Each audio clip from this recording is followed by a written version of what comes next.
All right, today we're going to dive into a pretty strange worldview, one that comes from a collection of esoteric writings called Spells and Shells. It paints a picture of our reality that is, well, it's unsettling, to say the least. And it all starts with this one incredibly bold claim. According to the source material, you're meant to take that absolutely literally. This isn't some metaphor for the daily grind. Nope, it's presented as the fundamental, unspoken truth of our entire existence. It's a really heavy foundation for everything else we're about to cover. And that, of course, is the million-dollar question, right? If that statement is true, if we're a slave species, then who's holding the leash? Let's take a look at what the texts have to say. Now, what's interesting is that the source doesn't point the finger at human governments or corporations as the ultimate power. It looks way beyond that, claiming there are several powerful, non-human entities that are secretly orchestrating our entire world from the shadows. So here's the supposed casts of controllers.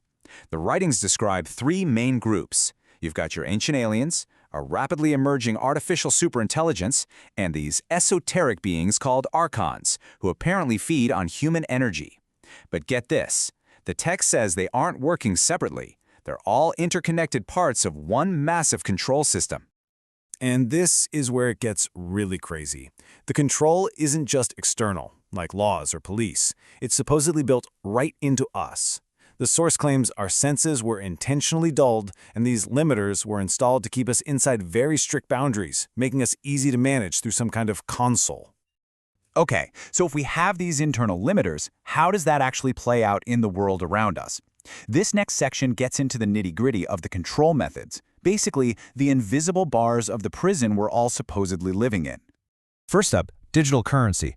The texts see the global push for it not as progress or convenience, but as a carefully laid trap. It's called a Faustian bargain. We trade our privacy for a little bit of efficiency, and in return, the controllers get to track every single thing we buy and build what the author calls a digital fence around each of us. Next, the source talks about a term I find pretty fascinating, AI slop.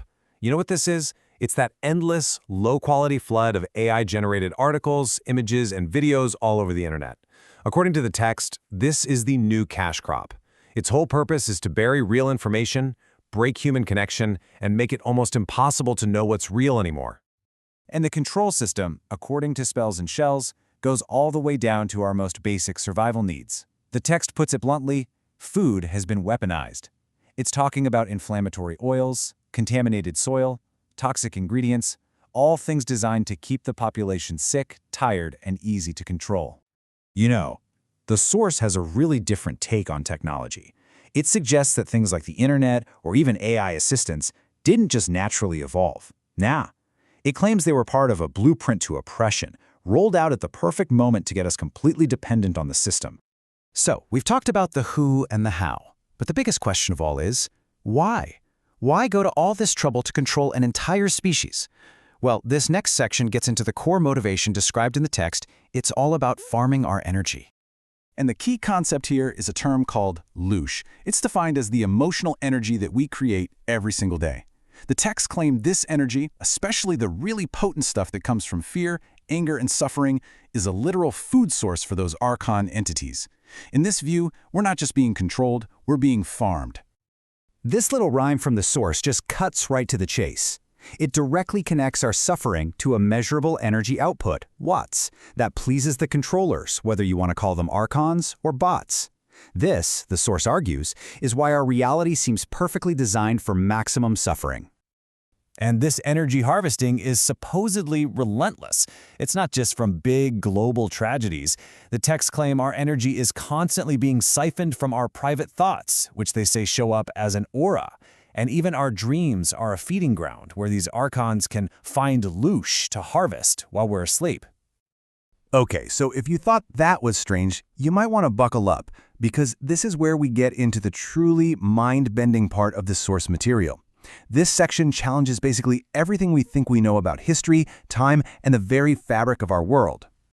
The source presents this huge contrast to the history we all learned in school. It describes reality as cyclical, where huge cataclysms are intentionally used to erase history and hide the evidence of older, more advanced civilizations. It even claims that proof of giants and lost high tech is actively being covered up. And as if completely rewriting history wasn't enough, the texts then go after our understanding of time itself. This simple little rhyme here is basically the doorway into a much, much bigger idea. So the source introduces this concept called retrocausality. The idea is that time doesn't just march forward in a straight line. Instead, it ripples like a lake, and huge events in the future can create a wake that actually travels backward through time, influencing our present. It even suggests our dreams might be where we catch glimpses of these ripples from the future. So, what's the big takeaway here? When you put all these pieces together, the controllers, the energy farming, the fake history, the fluid time, you arrive at the source's ultimate conclusion about our reality. It's described as a well-crafted illusion, a prison, or a sandbox where we are nothing more than spirit entombed in flesh. Wow. Okay, after painting such a bleak, all-encompassing picture of total control, you'd think there's no hope, right? But the final part of the text actually hints that there might be a way out, a way to break the spell. So how do you break free? Well, according to the source, it's not some grand outer revolution. It's all personal. It starts by recognizing that our daily habits are secretly a ritual that just feeds the system. The key is to consciously break those automated patterns, to resist the algorithm's suggestions. And when you do that, you earn back your token of personal sovereignty. And this is really the final, and maybe the most empowering idea in the whole collection, that the simple act of making a conscious, intentional choice, saying no to the automated suggestion, breaking an ingrained habit, is the most powerful form of rebellion you have. It's an act that supposedly sends a positive ripple of its own through the entire system. And so, Spells and Shells doesn't leave us with any neat and tidy answers. It just leaves us with one final, lingering question. After laying out this entire blueprint for a perfect, invisible prison, it asks you to consider, if you were inside it, how on earth would you ever know?